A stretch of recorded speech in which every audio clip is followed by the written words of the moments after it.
Reminded by the knitting squirrel image when I turned my video off.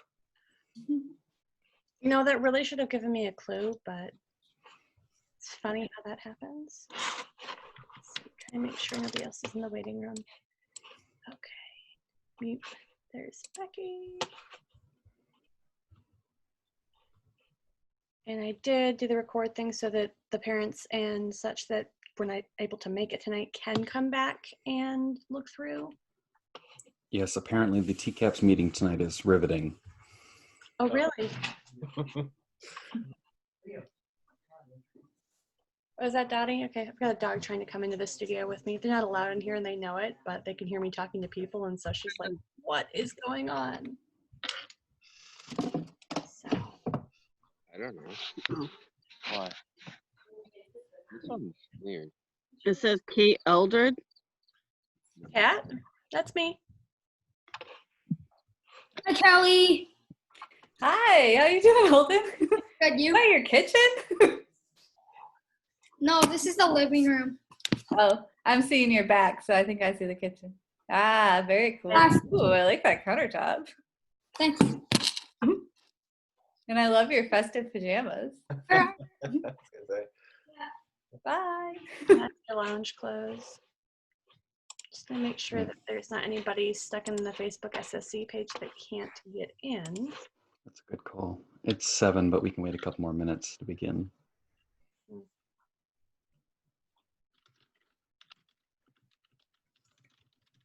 I'm trying out a new microphone setup. Can you hear me okay? Mm-hmm. Excellent. I type loudly, so I'm gonna mute myself.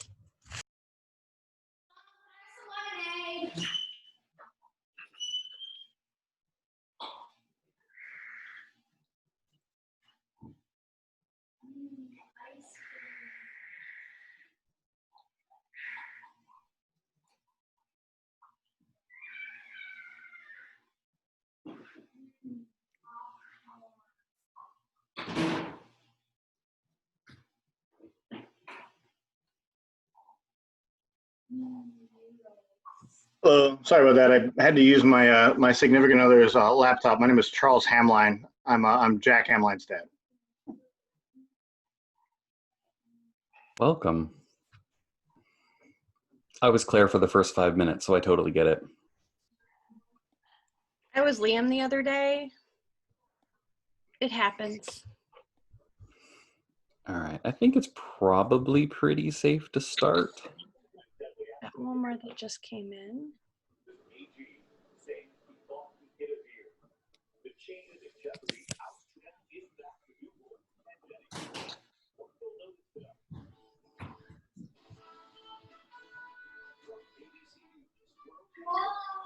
So I don't see anybody going, I can't get in on Facebook.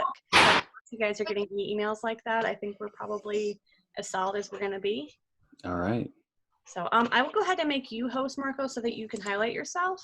Oh, okay. And that way you can choose, you know, you can have all of the, you can throw it back at me later if you want to. I have all the power. Wow.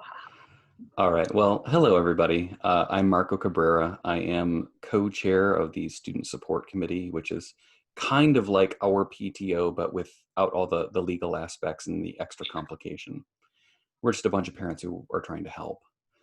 I guess maybe this being our first time for the year, maybe we should go around the table and introduce ourselves. I'm Marco Cabrera. I'm the father of Matthew Cabrera, who's an 8th grader. Go ahead, Kat. I'll go. I'm Kat Eldred. I am co-chair with Marco. Oops, just got a message for the SSC Student Support Council. I also am the parent of Liam and Sadie Eldred in 7th and 8th grade this year, which is terrifying and awesome. So I'll pass the baton. Kelly? I'll go. I'm Robert Walker, the head of school and superintendent. I'm Kelly Francisco. I teach social studies at Greenspire, so I'm the staff representative tonight. I'm Becky Maddox, and I am Landon Maddox's mother.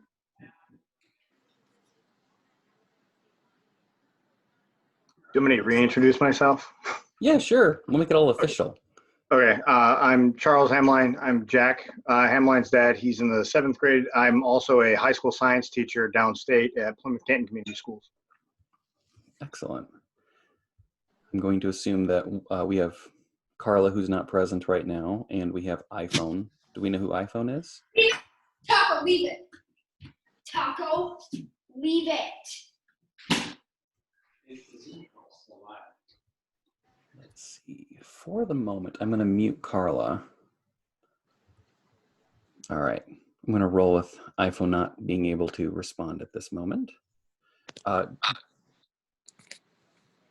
Just a reminder for everyone, we are recording this meeting, so, be conscious. I apparently cannot unmute Carla. She has to do that herself. But if we jump over to the agenda, I think we can consider that greetings, leaning a little bit into logistics. I talked about basically what the SSC is, considering the pandemic and how it's kind of turned everything on its head. We have to do a little bit of thinking of what we need to become to continue supporting our staff and our students. I think the SSC needs to really focus on how we support the staff and where they are, and how we help parents where they are to make sure that our students can get everything that they need right now. And I think that's kind of the way we've been leaning.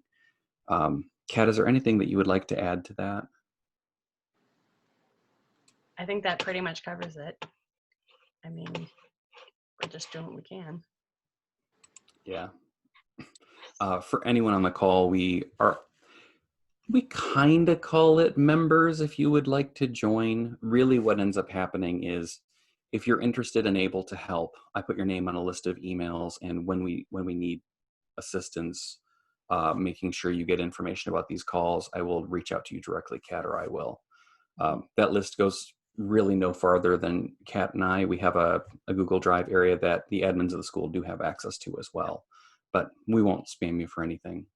So actually, sometimes helping can be as simple as, hey, can you set up a Zoom meeting, or can you carry this to the school? Like they're very small things sometimes, and some people are able to donate time, some people are able to donate money, some people are able to come to meetings and give ideas, and those are all valid and useful things. So don't shy away if you only have time to come to meetings, because that's really helpful. yeah. And right now, the extent of our expenses, but we will be welcoming ideas going forward, and what we can continue to do is we're supplying coffee to the staff. I think we need to drop off some tea and some Mountain Dew because other people have some ideas. All right. So that's really where that would go. And we will eventually be talking about fundraisers. This might be a little bit early for that. But I guess, are there any questions about the SSC or what we're attempting to do? Okay, cool. Then I guess I will turn it over to Kelly. Kelly, if you wouldn't mind filling us in on how school's going.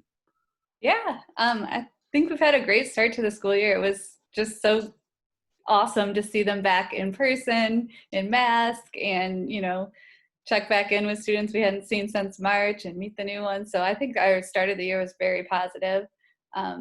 We kind of took last week to kind of introduce everyone, kind of orientate, did some, get to know you games. They were in their classes a little bit on Thursday and Friday. And then the last couple of days today and tomorrow we'll be doing the NWEA test, and then we'll get back into our schedule. I'm really excited about our first project. It's called Decide 2020. And in social studies, we're focusing on the election. They're actually making up their own political parties and are going to run based on an issue. And we'll have a school-wide election. They'll also participate in a mock election for president. So both those are exciting things. In math, they're going to survey their classmates and talk about how you can manipulate data to make it look one way or another. So very relevant. Social studies, science, we are getting a sturgeon that they're going to take care of, and it ties in.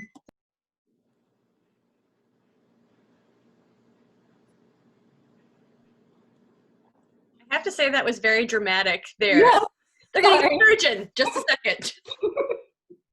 My oven timer went off and a pot boiled over, so it's really, really exciting over here for a minute. but everything's under control. All right, in science, they're going to be taking care of a sturgeon, and they're looking at how you can use scientific data to make decisions as well. And then Lit and ELA are kind of supporting the whole project with reading and how that works. So yeah, that's kind of what we're doing. That's excellent. I might be going completely sideways here, but when you say sturgeon, I'm thinking of a fish. Are you talking of a fish? Yes, I'm talking about Okay. an actual live fish in a tank that they are going to raise and then release back to the wild. I was going to comment about a fish, then I was thinking, oh, what if it's some mammal I'm just not thinking of? I would have felt really silly.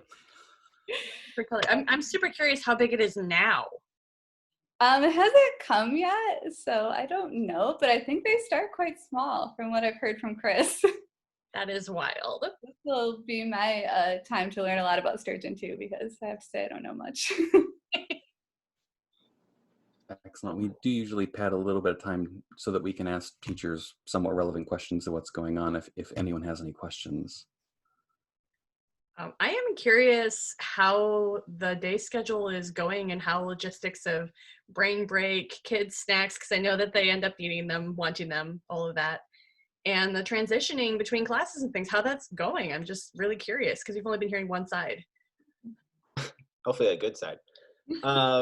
Yeah, so I think, I would say, I'll be kind of totally honest, it's gone well so far. I think we've seen, because we've had different types of schedules. So, Tuesday being a half day, we were almost all outside. Wednesday, we were doing orientation things. We were about 50-50. Then we started running classes, which kind of put us to our normal 75-25 inside outside. Today, now, and tomorrow, we're doing NWEA. So we've seen it in a whole bunch of different ways. We still need to walk through the other 3 days of the schedule, basically Wednesday, Thursday, Friday. We're using the exterior doors basically for kids to go in and out of classes for the most part, which helps because it keeps them outside. Another thing that we're doing too is basically kind of having, I've called it basically the locker room, doing Indy 500 pit stops, go in, do your thing, get out. And so like, for instance, after lunch is the most busiest time, I guess, in the locker room. So I basically stand at the door, kind of do my gatekeeper, let about 20 in, let them do their thing, kind of watch. So I'm like the bouncer at the club, kind of sitting there with my kind of counting in my head how many kids are in there. The one thing I would say is we're starting to kind of notice, because I'm doing my kind of coaching thing where I basically am taking all these mental notes and keeping track of everything. We're starting to see the comfort level kind of increase, I think, a little bit. I think maybe Kelly can back that. A couple times now we're going over to students and being like, okay, guys, got to kind of separate a little bit, or how about a little bit of space? And no, you can't hang on this, those kind of things. So, that's something that we're kind of aware of. We talked about it in council today. I would say that, we're pretty much at exactly our max for our building right now. We still have about a pod's worth of students that are online that are doing full remote. But we basically have it so that we have 11 in each of the pods, because all of our classes, all of our classrooms hold 11 or 12 students in this setup to keep some spacing set. So, overall it's been good. We haven't had really any issues, but it's major taxing, I would say, to make the schedule run, because we have to run with 10 pods, which means you basically have to have 10 things for students to do. So for instance, Sarah and I are teaching, so Wednesdays and Thursdays, we are on from 8:30 to 3:30. So, so there's things like that we have to be aware of, but overall, much better than I thought. We have a really good plan in place, and as long as we can hold with the weather, because we have outdoor classes, but we have some typical indoor classes that are having to take place outside. And so we're a little weather dependent, and we're not going to be able to do that forever. So we'll see. I have a question on that as far as the rain goes. I think I noticed one pop-up tent there the other day. Do you guys have more than one? We moved kind of the bigger tent to the south side of the building. So there's a bigger tent that's a 10 by 30 tent. Okay. And then we have that little tent. I mean, almost like you'd sit at a swim meet kind of thing, which was actually supposed to be used the first day of school in case it rained for Jill and Tori to be under. So, but you know, we're using every inch of space we have. Well, I guess Before. that question stemmed from, I have 2 10 by 10 pop-ups that you're welcome to have at the school if you want additional roof shelter, side shelter. Sure. Yeah, because that one day, Wednesday, Sarah and I were outside the majority of the day with our groups, and you know, I think it rained on us probably 3 times. So Do feel free to say yes, that would be helpful, or no, because Okay. I can just bring them in when I bring the kids to school, because I'm clearly not using them at shows right now because I'm not going anywhere, and that's probably gonna be the rest of the year. That is gonna be the rest of the year. So if that is Sure. helpful, great. If it is not actually helpful, I will not be offended. No, sure. And we have a staff meeting tomorrow, so we're going to be going over some logistics too. And luckily, as I look at the weather, because now I look at the weather every single second, we seem to have a week of clear. So, but yeah, we can talk about it tomorrow, and I can let you know. What happens when you end up going back to face-to-face, or those kids that are online decide to come back? You said that's a whole extra pod of kids. So when they come back, what is that going to do to the capacity that you have in your current building? We have to adjust. So for instance, you know, we have 15 students right now that are on remote only for various reasons, either personal choice, health reasons, whatever. If we had to absorb all 15 of those back, we would most likely be switching over to some version of a hybrid schedule, because we would need that extra space. We wouldn't have enough space in the building at this time, unless we could find a different outdoor solution or something like heat the greenhouse, but that kind of takes some of the point of the greenhouse away. So yeah, we would be looking at alternative hybrid schedules. We actually have 6 schedules in our deck of cards right now. So we're able to execute any of those schedules in any second. But most likely, if all 15 of those students just decided tomorrow they wanted to come back, we would have to go to an alternative schedule. So it was what we planned for. We planned for basically a pod to go out, that our number was going to be a little lower than other schools because of the way we do things. We believe the going rate was 20 to 25%. We're opting for online. We had 15%, which is basically right where we thought if we had a pod's worth of students. So that's where we planned for. We're just right on that number right now. There's no leeway. And right now, I'm sorry, go ahead.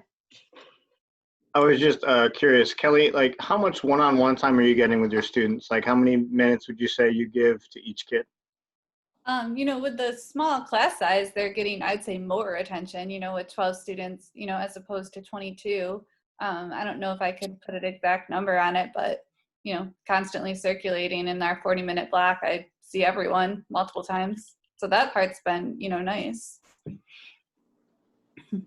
Yeah, actually with the 10 rotations that we kind of have to go through with the schedule, some of the classes actually increased contact time, you know, compared to the past, just because we needed those options through the schedule. So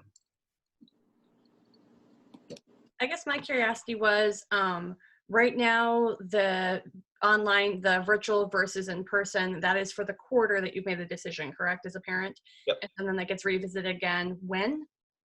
right at the quarter. So I'll put out the call basically about 2 weeks. That's the last 2 weeks of October-ish, basically. I couldn't honestly remember when it ended. Yeah. So it's about that time, like the 3rd week of October, if I remember correctly. Go ahead. You can unmute and ask a question. Okay, thank you. I haven't received any email. Are we? Do we have access to Power Schools and all that fun stuff now?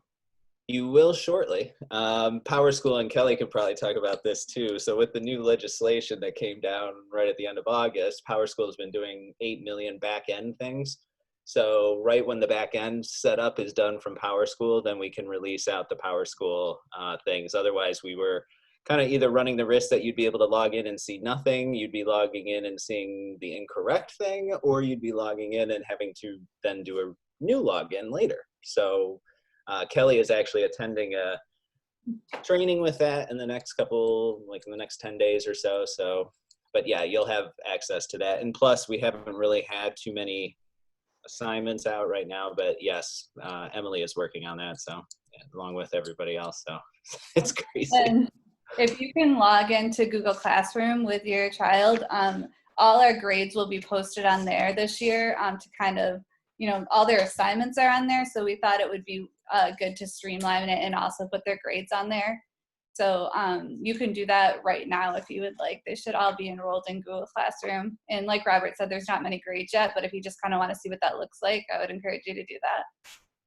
Yeah, we ran something like that last year. And then I remember I specifically had to send invites to parent guardians. Is that something that that Greenspire is going to be doing as well?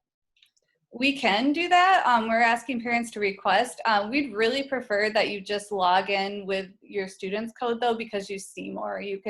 The guardian email is just a once a week kind of summary where if you can log in with your child, it'll show you their exact assignments, which ones are done. And we're putting out some tutorials about that too. So that would be my suggestion. I actually had them email themselves their password and told them to give it to their parents. So hopefully they did that, or that they have it now. So you could tell them to do that. Thank you very much. One of those tutorials didn't that come out in one of your emails, Robert? Yeah, that was more of just a very general one. We'll have some more specific ones coming along the way, because we actually used Google Classrooms at my previous school too, and that was the exact same issue, was that the parents got this kind of almost like just nice looking email every week that only had a couple of bullet points on it, and so they weren't really seeing what was actually done. And so we went to the same thing where we were saying, don't be the friend thing, don't trust, just ask your child for the login and password and just log in, because that way you can see everything instead of just this very, very brief snapshot from Google Classrooms. It's a great teacher side, it's a great student side. It's not always the best parent side yet. So, and with everything that's going on in the world, it's not necessarily Google's first priority to go after it right now. So.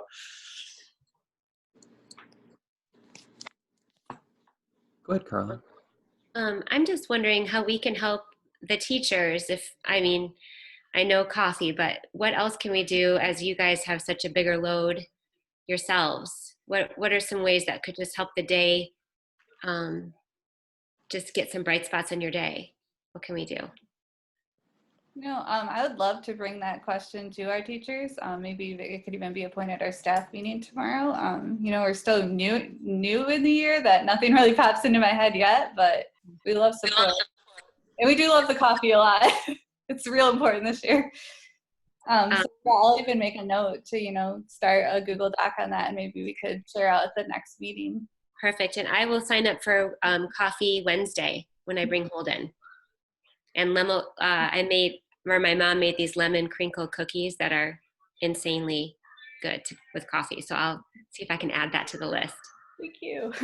Holden help me or something. But put me on the list for Wednesday coffee. By the end of the week, we'll have cycled through, because we actually did Monday and Tuesday schedule since we were doing testing today. So we actually did Monday, Tuesday schedule last Thursday, Friday.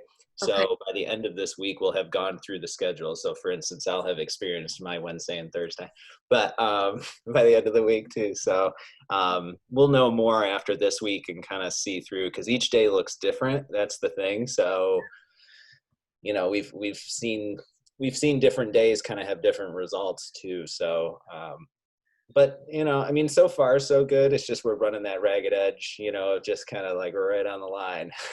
So does it feel like the kids are connecting pretty well with each other, even with all the situations in place? Does it feel like there's still a connection between the peers and with the teachers and stuff? Yeah, it's been really cool to watch. That was one of our concerns, but we're seeing like students that never, met, like pair up at lunch. And I think having the smaller pods is creating some community. So that's cool. Excellent. Thank you. I know from my daughter's standpoint, she came home and was like, I made a new friend who's a sixth grader and they're brand new. And so it was definitely the same bubbly first week of school, making all the friends feel, and I think there's an extra layer of excitement because they're actually getting to see their friends. So yes, I second that over at this house. Good. So glad to hear that. Yeah, when Math got home the first day, he said, the first thing he said was, it felt safe. Spent half the day outside, all interactions between classes were out the doors. So he really felt that, and that really meant a lot to me.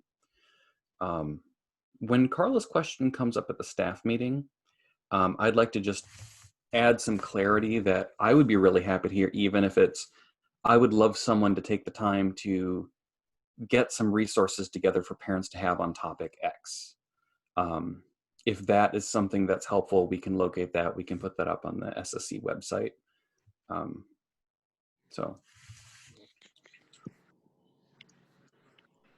all right. And along the lines of on the SSC website, the next couple of meetings Zoom links are actually on there. Have we distributed that yet, or is that still hidden? The website is up and running? It's up and running. I'm very confident I sent it out in the Facebook group. I couldn't remember. I might have done that when we were having coffee today. Oh, okay. That would be why I didn't know. Okay, you go ahead. Okay. Are there any more questions for the staff? All right. I'm happy to start talking about technology and security if you'd like to. Actually, I do have one, and I don't mean to single my kid out, but my son was going to need some extra help in math this year when he was at TCAPS. And so he's transferred from TCAPS to Greenspire. And I'm curious what kind of things are in play to help him get caught up on some of his math a little bit, because I haven't heard from him about that. And I don't know typically we've gone and tracked down for any of the students that transferred, we would obviously request records. So I don't know necessarily what documentation would be in there specifically, but one of the things with the way our math program works is that we actually have 2 math teachers. And so the kids are, when they're going through in the pods, they're actually going through with 2 groups. So they're still in the exact same size class they would have been in the past. So they still have basically 11 students with each teacher. So they're in a very small class size still. Even in normal times, that's kind of pretty much how it is. But if you have any kind of specific questions on that, you may want to contact either teacher. I don't know which one he has off the top of my head, whether it's Emily or Tejas, but because chances are some of that special help is probably not going to come through in just a simple records request. So we would need just a little bit more background information. And I can send you actually their contacts just to kind of have. As the social studies teacher, I don't want to overstep the math. Both Kelly and I are social studies backgrounds, so once you start talking about math, I have flashbacks and then it goes off like that. So, but I can send you an email in a second here with their contacts. So, and if it's at all helpful, I can share my experience. When we came to this school, we were very, very conscious of where math was. We wanted to make sure he was able to get ahead in certain things. So we spoke to the math teachers at that time, and it seemed really, really easy. Well, they made it look easy to have Matthew flow through the different pieces he needed to, and he's really excelling. So communicating with those teachers, even though he's not very good at standing up and saying, hey, I need help, the teachers did a wonderful job the past 2 years with my kid. Thank you. All right, we'll do the official transition into online security. One of the things we started doing last year with this meeting is really trying to bring forward a topic with every meeting. So there's some reason that you hopefully will take something away for yourself. And knowing that we're all online so much more now, including staff, there's some basics of security that to me are extremely basic. I work on the internet, but to most people, it might be the first time they've ever had to deal with this. So I just wanted to go through a few things and talk about them and what they are. The 3 main topics that I think are important to talk about are physical security, hardware security, and what I like to call interaction security. And in my judgment, the third of those, the interaction security, is the one that we need to spend the most time talking about. So I'll quickly get through the other 2. Physical security is a piece that's actually almost always forgotten when you talk about security in computers. It is, if you write your Wi-Fi password on a whiteboard and it's visible from outside the window, it's very easy for someone to get on your network. If you have your password stored on a thumb drive and you drop your thumb drive, it's easy to pick that up. So physical security, not something I'm super concerned with, like the very specific piece we have with our students using the Chromebooks, but it's something to be aware of. Don't hold your password in bold letters outside your window, kind of thing. The hardware security gets significantly more complicated, but I think the latter is more important. So I will try to make hardware faster. Has anybody here heard of the concept of the Internet of Things, IoT? The Internet of Things is a term that's come up identifying that we don't really just use computers anymore. We have tablets and phones. We have Wi-Fi connected, there's someone entering. We have Wi-Fi connected toasters, the Alexa or Google Now. All of these devices are all connected to our Wi-Fi networks. All of these devices are interacting with the internet. So there's a lot of things we need to talk about to identify how you can keep your stuff secure, but also what these individual pieces do. I think in an attempt to make sure that we go through this hardware section kind of fast, I do want to give you an idea of like what actually really scares people about the idea of the Internet of Things. I assume we've all heard of the Roomba, little vacuum that wanders around your house and vacuums as it goes. That is something that you can connect to your Wi-Fi. And I think the reason behind that is so that it can have the software updated automatically. But one of the interesting things, I read an article about the communications of the Internet of Things. The Roomba is really interesting because it actually has a chip in it to identify its geolocation. So because it has a geolocation and it has the ability to identify how high it is off the ground, it actually can draw a blueprint of your house on every floor. Most of the data is sent anonymously, but it has the ability to do that. And that's where this stuff gets a little bit scary. I'm not asking you to be scared of your Roombas, but it's important to think about it's intended to do X, but when we start thinking about how all of this data out there can be used, we can actually do things to specify exactly where you are. And that's where we start getting really nervous about our kids online.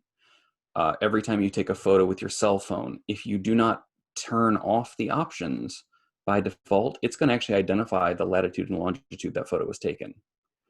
It'll map it for you if you'd like it to. So these are little pieces that are involved in the Internet of Things. I have not yet figured out why the toaster needed to have Wi-Fi, but that was one of the things they covered in the article. Things like Alexa or the Google piece, I'm sure there are several other companies. Alexa was really pointed out as being the most chatty.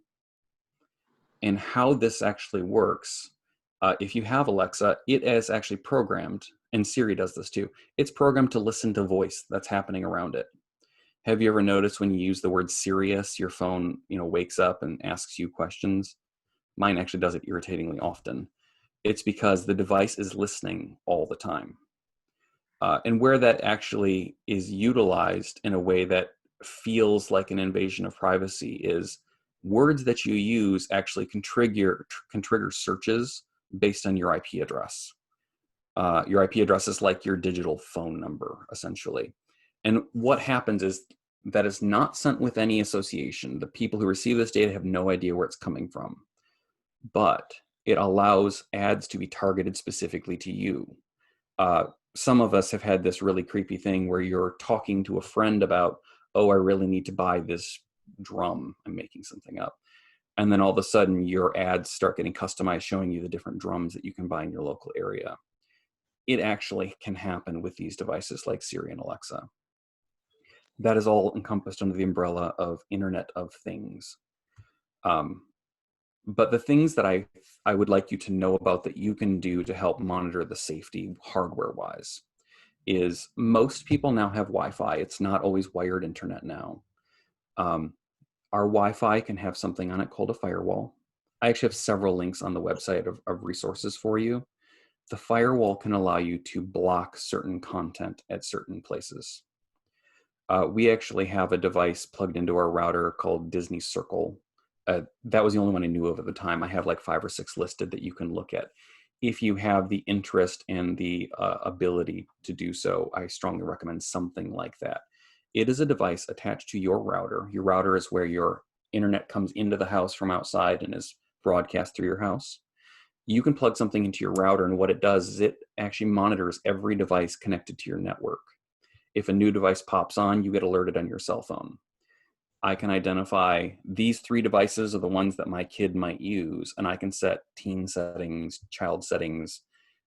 There's a lot of gradation I can put in on what they can and cannot do. So that has been really huge for us in making sure they don't see content I don't want them to. Yeah, Kat.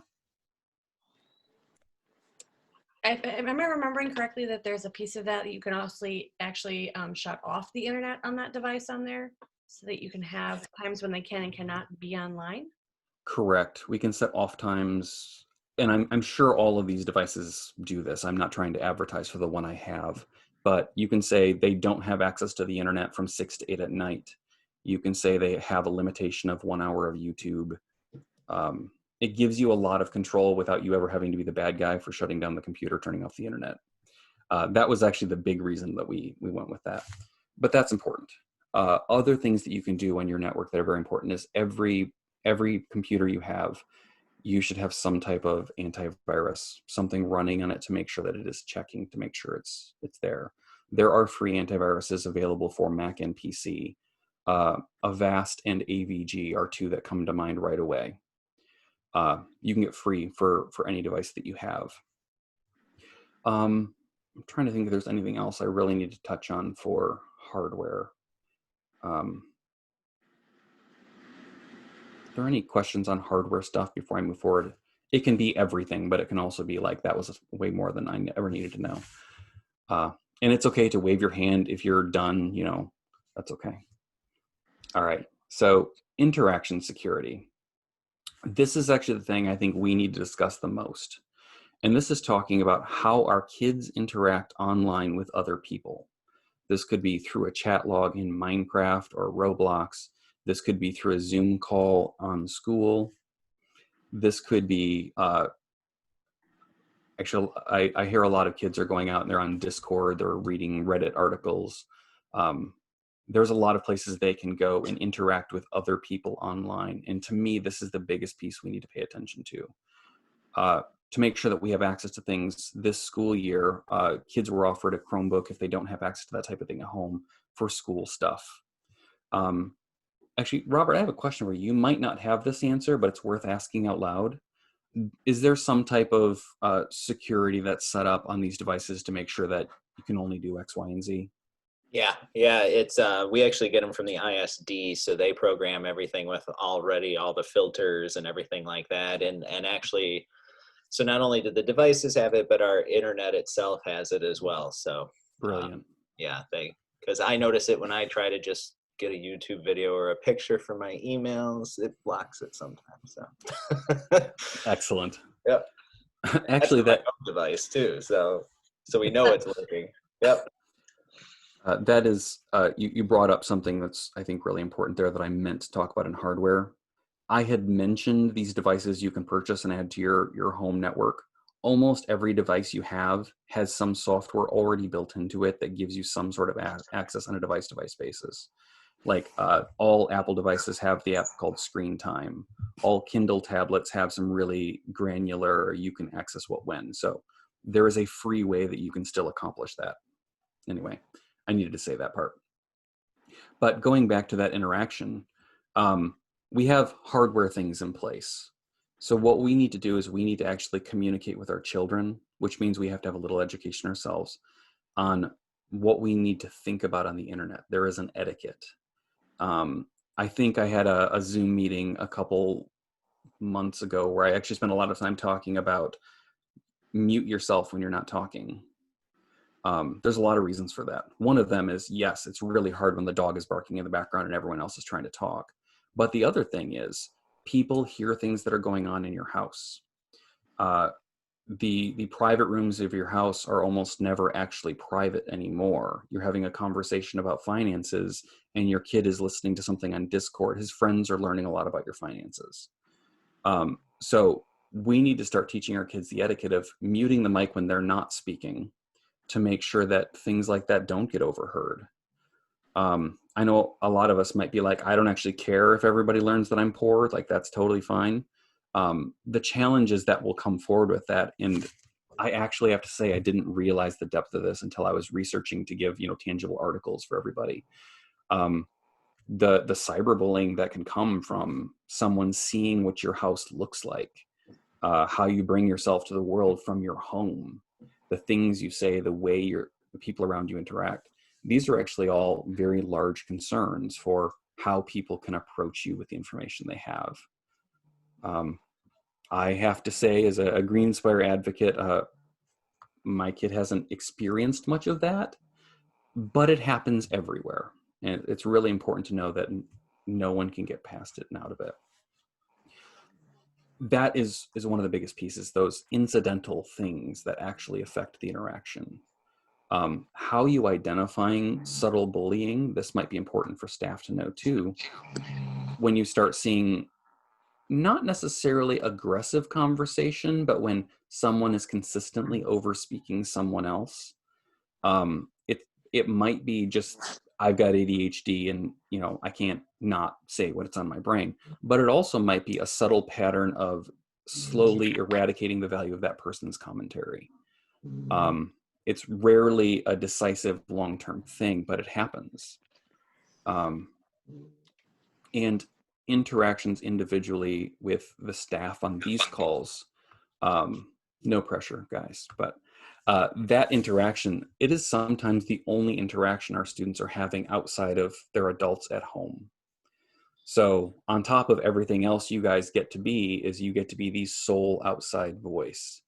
So unfortunately, piling on everything else you do, it's really important that you guys are bringing your A game all the time.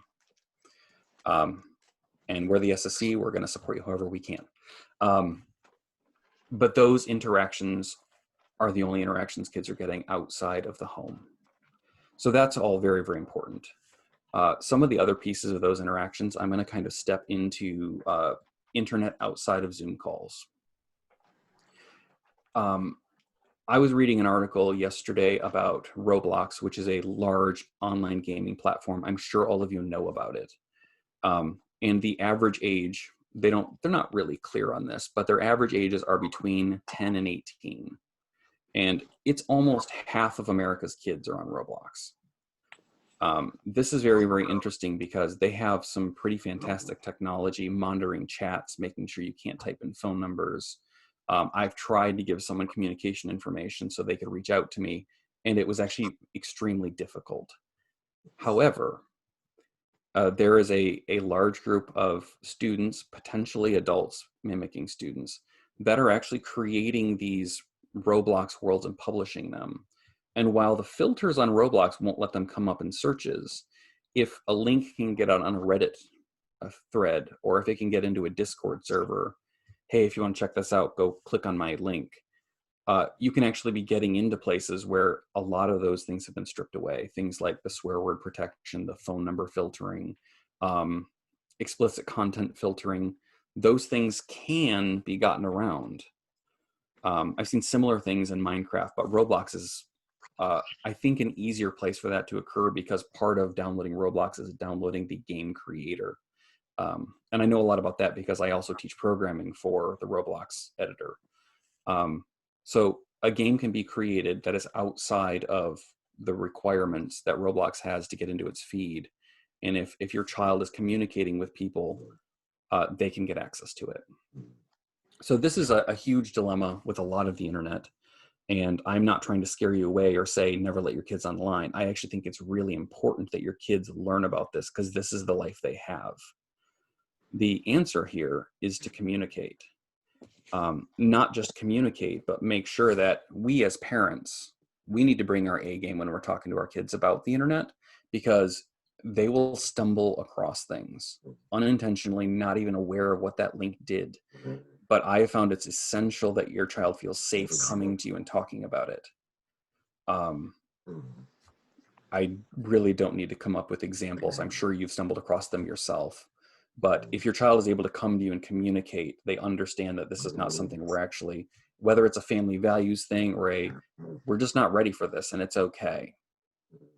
The conversations need to happen.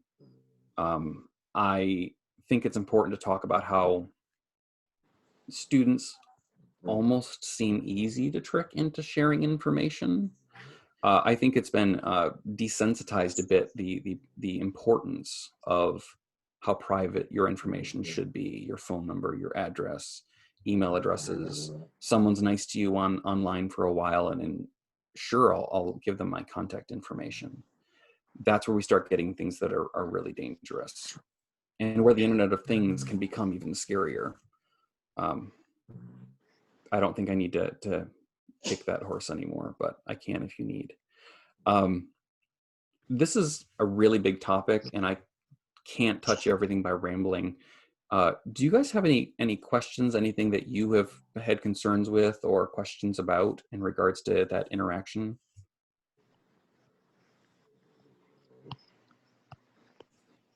Cool. I mean, I know that we did have an experience at one point where one of my kids came to me and said, I was trying to look something up and it came up, and I don't even want to talk about it, what it was, but can you put stronger content restrictions on this device? And this was actually a few years ago, so they then came later, a couple years later, and said, okay, I think that I know how to not find what I shouldn't see. Can I have more access? Because I feel like I'm more mature and more able to handle that. But I will say that that was a huge win for me to be like, like what? Just, okay, you identified that this was not okay and not appropriate, and you asked for protection for that. And I was like, a little part of me was going,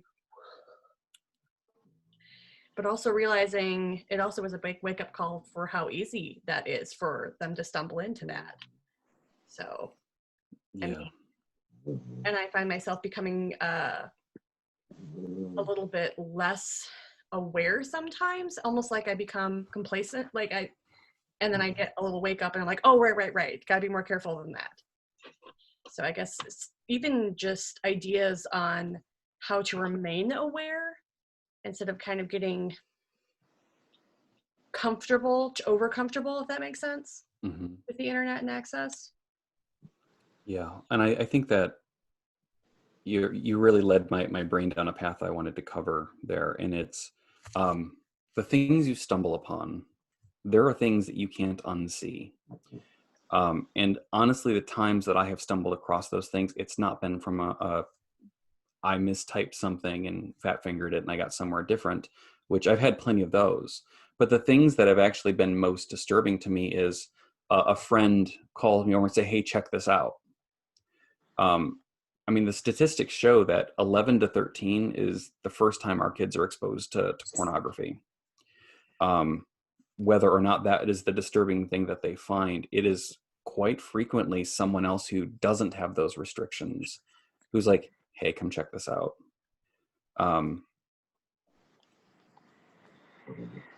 I think the sentiment that really hits me there is that there's just some things you can't unsee. And that's why that communication is so important.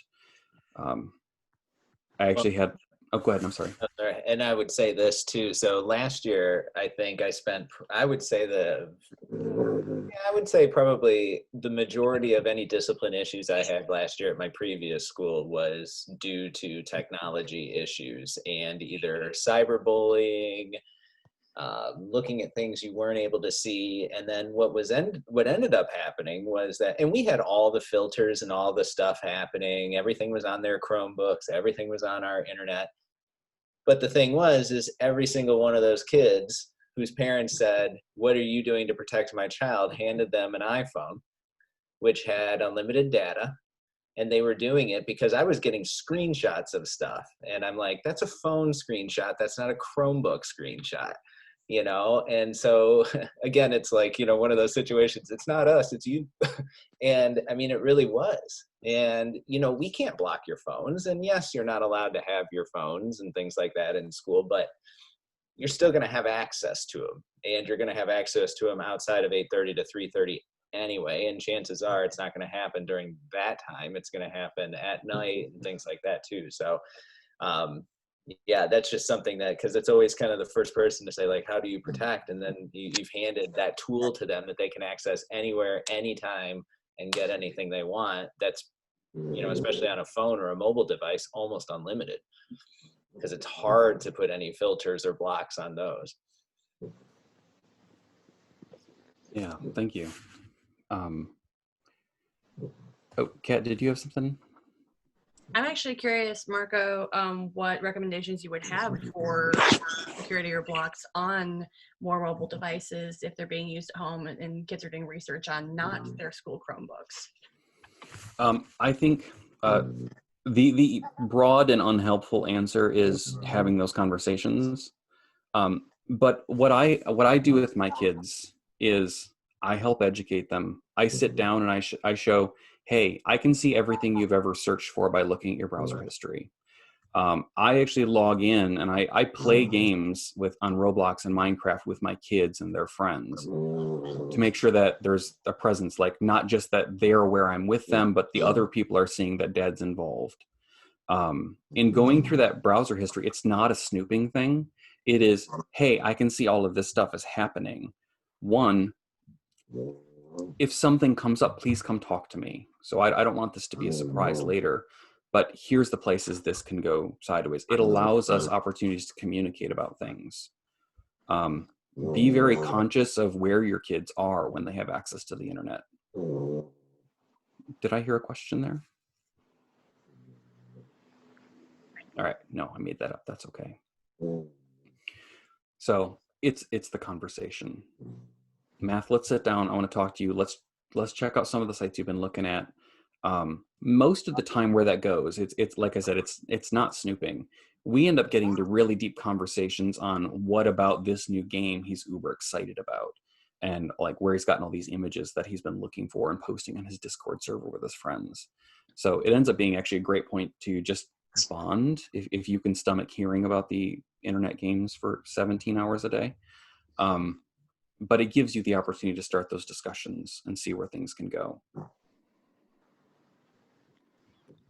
I think that's really the biggest piece I wanted to try to hammer home a little bit. If there are questions, I'm happy to answer them. I'm happy to continue this conversation through email, whatever I can do to help on this.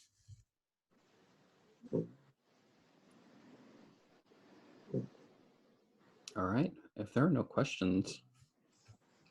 Kat, were you going to say something? I was just going to say, since you've already started putting some of this together on the SSC website, so that'll also be a good resource for touching back on that for, oh wait, what was that? So being able to just remember that. Oh, can you drop that address in the chat? It's already in the chat. Web address. So you guys can see what Marco put together. So there's actually a Student Support Council WordPress site that we'll be able to communicate from and have like the Zoom things available and that kind of thing, or Zoom links things where it's hard. Yep, and some of the other pieces I've posted in there, I reviewed a bunch of information over the past few days just to make sure that you guys had some solid resources that weren't as painful to look at. Like there were some good resources that had too many ads to actually pay attention to. But there's some good information out there.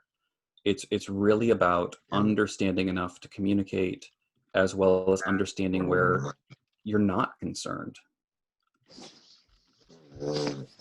There will be some places where it's important and it's a real thing, but like I'm actually significantly more lax than most people I know about security. I have, erased my Wi-Fi password from the whiteboard. However, most of the time, since I'm conscious, I'm aware, I'm checking things quite a bit, I'm not as strict with a lot of things. So it's important that you understand enough to identify what your comfort zone is. And I think that is the other big piece is what values do you have? What values do you want to convey? And how do you share that with your child? I think with that said, I think we can be done, finish a few minutes early. Our SSC meetings are about 1 hour long. They're once a month, the second Monday at 7 p.m. The links in the chat window allow you to access our new SSC site that we just put up. And you can always reach out to Kat or I if you have questions, if you'd like to help us out when you've got time. And I think that's good. So have a really wonderful night. Thank you for your time.